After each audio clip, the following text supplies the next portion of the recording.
नमस्कार दोस्तों, स्वागत है आपका उमंग अकेडमी ए टू जेड में। जी हाँ दोस्तों, आज बात करेंगे एमसीक्यू की। एमसीक्यू है ईवीएस का एमसीक्यू है, 8 नंबर का है। इसके पहले 7 एमसीक्यू कंप्लीट कर चुके हैं। इसमें 211 से लेकर के 240 तक क्वेश्चन कवर होंगे। कुल मिलाकर के 30 क्वेश्चन कवर होंगे, जो कि हर एक प्रैक्टिस टेस्ट एमसीक्यू जो होता है उसमें आपके करवाए जाते हैं 30 क्वेश्चन, जो कि परीक्षा की दृष्टि से बहुत ही महत्वपूर्ण है। आपके सिलेबस के अकॉर्डिंग ही सब लिए गए हैं इसमें, ठीक है।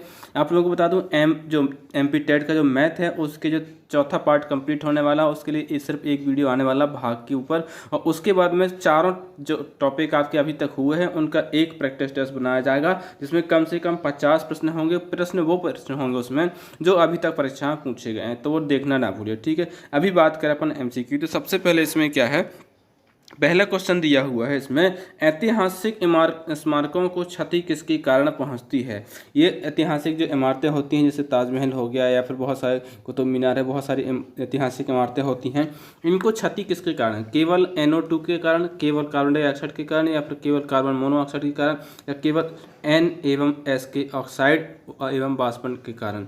तो किसके कारण होती है, N एवं S के ऑक्साइड एवं वाष्पन के कारण इसको क्षति पहुंचती है। इसमें याद रखिए, बहुत ही इंपॉर्टेंट क्वेश्चन है। कई बार जो SSC के जो बड़े बड़े एग्जाम होते हैं इनमें पूछे जा चुके हैं, टेट के एग्जाम में तो पूछा ही जा सकता है। प्रकाश रासायनिक स्मोक के प्रभाव से वातावरण में क्या होता है, कार्बन डाइऑक्साइड का स्तर घटता है, ओजोन स्तर विकसित होता है, ओजोन स्तर में और घना होता है, ऑक्सीजन का स्तर बढ़ता है। तो जब प्रकाश रासायनिक स्मोक का जो प्रभाव होता है उसके कारण क्या होता है, ओजोन का स्तर क्या होने लगता है, घटने लगता है। याद रखिए जी, बहुत ही इंपॉर्टेंट क्वेश्चन। ओजोन पर से हमेशा एक न एक क्वेश्चन पूछा जाता है और वायुदाब से हमेशा एक क्वेश्चन पूछा जाता है, ठीक है। तो याद रखिए क्या है, ओजोन का स्तर विघटित होने लगता है। नेक्स्ट क्वेश्चन की बात करें, 213 जो क्वेश्चन है क्या है, भूमि जल एवं वायु किस प्रकार से मौसमी घटना है, मौसमी पर्यावरण का निर्माण करते हैं, भौतिक पर्यावरण का निर्माण करते हैं, जीवीय पर्यावरण का निर्माण करते हैं, या फिर उपरोक्त सभी। तो देखिए, थोड़ा सा ध्यान दीजिए अच्छे से। क्या ये आप जानते हैं कि ये तो जो बताया है मैंने, भूमि जल वायु ये सब भौतिक चीज़ें हैं। क्या है, भौतिक चीज़ें हैं। तो भौतिक पर्यावरण का निर्माण करते हैं। क्या है, भौतिक पर्यावरण के अंतर्गत इनको पढ़ा जाता है, इनकी रचना जो होती है उसके अध्ययन किया जाता है, सब कुछ भौतिक पर्यावरण उसमें देखा जाता है। नेक्स्ट क्वेश्चन की बात करूँ, 214 क्वेश्चन क्या है। नेक्स्ट क्वेश्चन जो आपका वायुमंडल के ऊपर है, इसका वीडियो आपको बना चुके हैं, मैंने बहुत अच्छे से समझाया, आपको क्लियर हो चुका होगा, तो बिल्कुल आसानी से इसका जवाब दे पाएंगे। इसमें क्या है, वायुमंडल का वह क्षेत्र जिसमें बादलों का बनना, बिजली कड़कना, तूफान एवं आंधी का होना पाया जाता है। तूफान भी होता है, बिजली भी कड़कती, आंधी भी आती है, वो कौन सा मंडल है, क्षोभ मंडल, समताप मंडल, मध्य मंडल, अयन मंडल। तो जो ऐसा मंडल जिसमें सभी कुछ मौसमी घटनाएं जो होती हैं वो होती हैं कहाँ पर, क्षोभ मंडल में होती है। तो याद रखना है आपको, क्षोभ मंडल। इंग्लिश में यदि बात करें तो इसको ट्रोपोस्फीयर कहते हैं। क्या कहते हैं, ट्रोपोस्फीयर कहते हैं। नेक्स्ट क्वेश्चन की बात करें, 215वां क्वेश्चन है। क्या दिया हुआ क्वेश्चन दिया हुआ, मनुष्य की कार्बन डाइऑक्साइड के वातावरण में मृत्यु हो जाती है क्योंकि। जो आपने इस प्रकार के क्वेश्चन SSC में हमेशा देखने को मिलते हैं, जो मनुष्य होता है उसकी कार्बन मोनोऑक्साइड के वातावरण में मृत्यु हो जाती है। क्यों हो जाती है, यह शरीर में विद्यमान ऑक्सीजन के साथ संयोग करके कार्बन डाइऑक्साइड बनाती है। यह उत्तक में उपस्थित कार्बन द्रव को अपचित करता है। यह रक्त के हीमोग्लोबिन के साथ संयोग करके रक्त को ऑक्सीजन अवशोषित करने के अयोग्य बनाता है, ठीक है। याद रखना क्या अयोग्य, यह रक्त को सुखा देता है। तो जो कार्बन मोनोऑक्साइड होता है वो जो आपका हीमोग्लोबिन होता है ब्लड में, उसके साथ मिल जाता है और फिर रक्त को ऐसा बना देता है ताकि वो ऑक्सीजन अवशोषित ना कर पाए, मतलब अयोग्य बना देता है। जब ऑक्सीजन अवशोषित नहीं कर पाएगा रक्त, तो आपकी जो भी देखो, आपका जो शरीर होता है उसमें ऑक्सीजन कहाँ से पहुँचती है, सांस तो लेते हो, नाक से सांस लेते हो, मुंह से सांस लेते हो, लेकिन क्या होता है कि जब आप सांस लेते हो तो उसकी सांस के साथ में ऑक्सीजन जाती है, फिर वो ऑक्सीजन क्या है, रक्त में उपस्थित हीमोग्लोबिन के कारण ही पूरे शरीर में दौड़ती है। यदि हीमोग्लोबिन ना हो शरीर में तो वो क्या है, ऑक्सीजन स्थायी रही है, पूरे शरीर में ना पहुंचेगी, और इसी हीमोग्लोबिन में मिल जाती है कार्बन मोनोऑक्साइड, जिसके कारण क्या है, वो इस रक्त को दूषित कर देती है, अवशोषित करने के अयोग्य बना देती है। ऐसी पोजीशन कर देती है कि रक्त जो है वो ऑक्सीजन को अवशोषित नहीं कर पाता है, तो इसलिए लोगों की मृत्यु हो जाती है, ठीक है। नेक्स्ट क्वेश्चन है, मृदा प्रदूषण के प्रमुख कारण। मृदा प्रदूषण के कौन कौन से कारण हैं, अम्लीय वर्षा, खानों से प्राप्त जल, उर्वरकों तथा कीटनाशकों का अत्यधिक प्रदूषण, तो कौन सा है,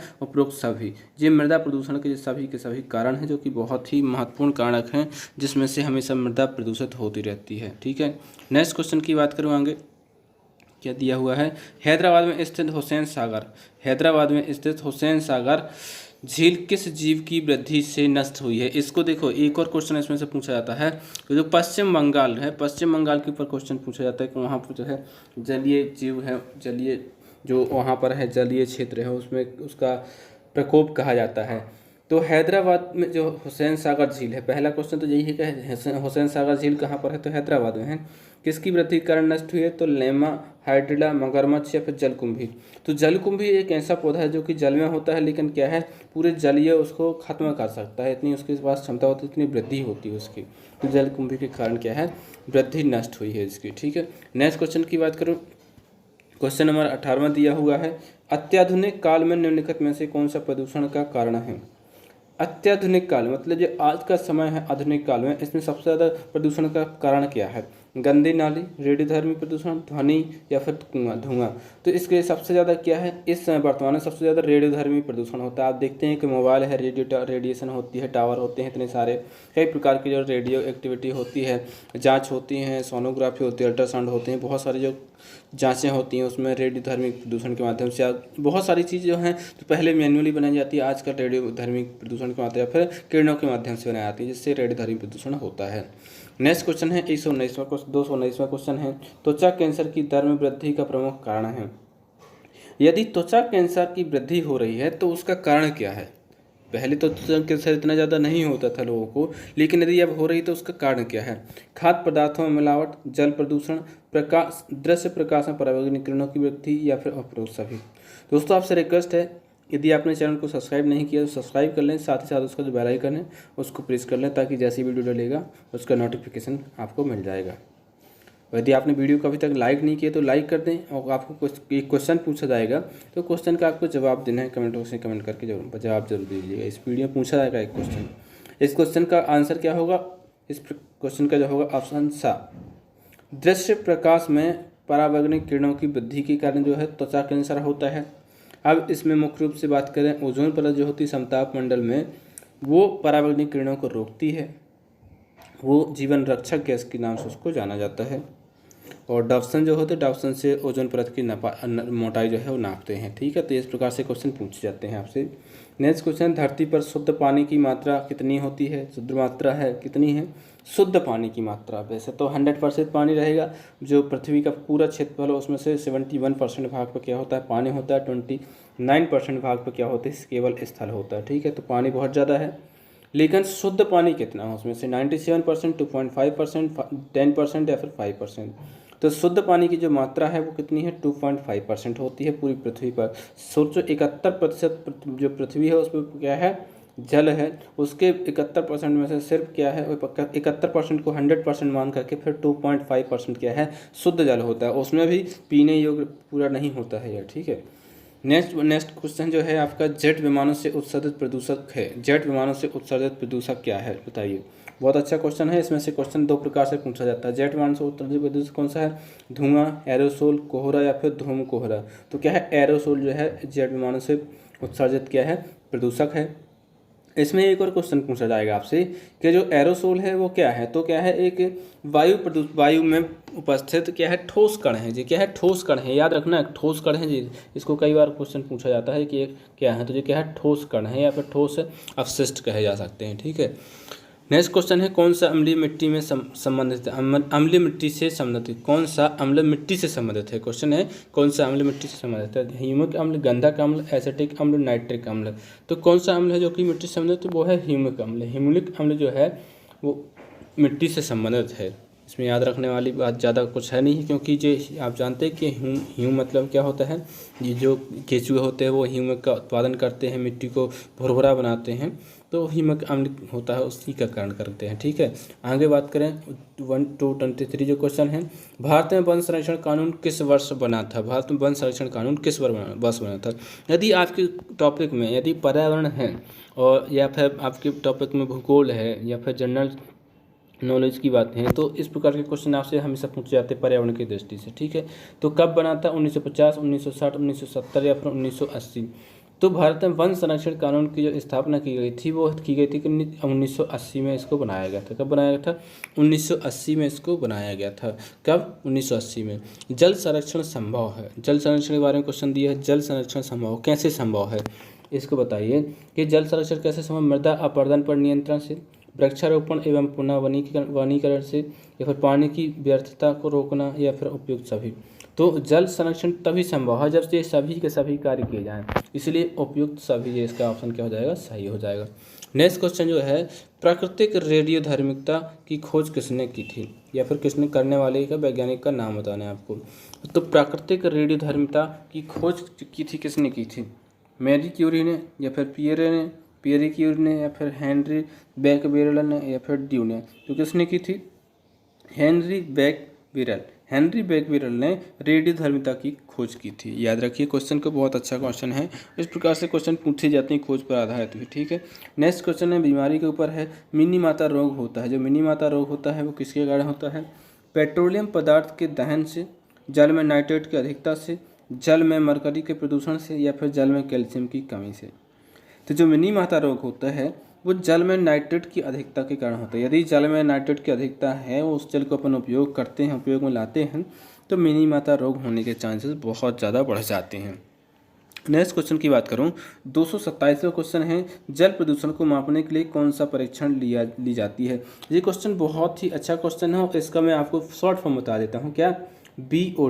BOD का फुल फॉर्म भी पूछा जा सकता है आपसे सीधे सीधे। इस क्वेश्चन को ऐसे पूछा गया है कि जल परीक्षण कौन सा परीक्षण लिया जाता है, तो आपको नाम बताना है। यदि आपसे बोला जाएगा BOD का फुल फॉर्म क्या है, तो भी आपका ऑप्शन वही रहेगा, ठीक है।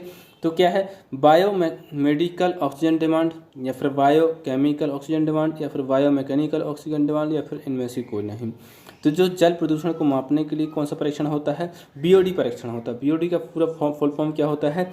Biomechanical oxygen demand. क्या होता है? बायोमैकेनिकल ऑक्सीजन डिमांड के माध्यम से जल का परीक्षण किया जाता है, ठीक है। नेक्स्ट क्वेश्चन है, प्लास्टिक किस प्रकार का अपशिष्ट है? प्लास्टिक किस प्रकार का अपशिष्ट है? अपशिष्ट तो है, लेकिन किस प्रकार का है? जैव निम्नीकरण का, जैव अनिम्नीकरण का, फिर वायु प्रदूषक, या फिर जल प्रदूषक। तो जो प्लास्टिक होता है वो जैव अनिम्नीकरण का जो एक प्रकार से है अपशिष्ट है। जैव अनिम्नीकरण का मतलब होता है ऐसा अवशेष जिसको क्या है दोबारा उसको तोड़ा नहीं जा सकता या फिर कम नहीं किया जा सकता, वो होता है, ठीक है। नेक्स्ट क्वेश्चन है आपका 229वां क्वेश्चन है। 229वां क्वेश्चन है, जीवों के खाद्य स्वभाव के में जितनी विविधता होगी खाद्य श्रृंखला उतनी ही होगी। कैसी होगी? लंबी होगी, अधिक लंबी होगी, छोटी होगी, अधिक छोटी होगी। जितनी ज़्यादा क्या होगी उसमें स्वभाव में जितनी विविधता होगी उतनी ही ज़्यादा क्या होगी? लंबी होगी, या फिर अधिक होगी, अधिक लंबी होगी, छोटी होगी, अधिक छोटी होगी। तो क्या होगी? अधिक लंबी होगी। जितनी अधिक विविधता होगी उतनी अधिक लंबी इसकी खाद्य श्रृंखला होगी। नेक्स्ट क्वेश्चन है 230 क्वेश्चन है, वन्य प्राणियों के लुप्त होने का कारण। जो वन्य प्राणी है वो लुप्त हो रहा है, इसका कारण क्या है? वन्य प्राणी को लुप्त होने का कारण क्या है? वायु प्रदूषण, जल प्रदूषण, ध्वनि प्रदूषण, या फिर आवास के स्थल को क्षति पहुंचाना। तो जो वन्य प्राणी हैं उनके लुप्त होने का मुख्य रूप से कारण क्या है? आवास स्थल को क्षति पहुंचाना। आपने देखा होगा जंगल में लोग बसते जा रहे हैं, बहुत ज़्यादा पेड़ काटे जा रहे हैं, लोग दूर दूर तक बसते जा रहे हैं जंगल किनारे। तो इसलिए क्या है, जो प्राणी हैं वो विलुप्त होते जाते हैं, लुप्त होते जा रहे हैं, वो सामने नहीं आते हैं, डरते हैं लोगों से। तो आवास स्थल को क्षति पहुंचाना।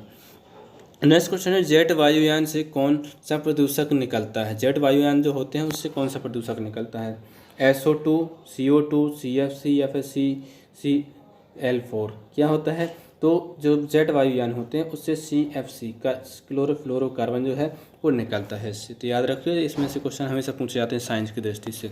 नेक्स्ट क्वेश्चन है 232, शुद्ध जल होता है, शुद्ध जल कैसा होता है? थोड़ा अम्लीय होता है, थोड़ा क्षारीय होता है, ऑक्सीजन रहित होता है, या फिर पूर्णतः उदासीन होता है।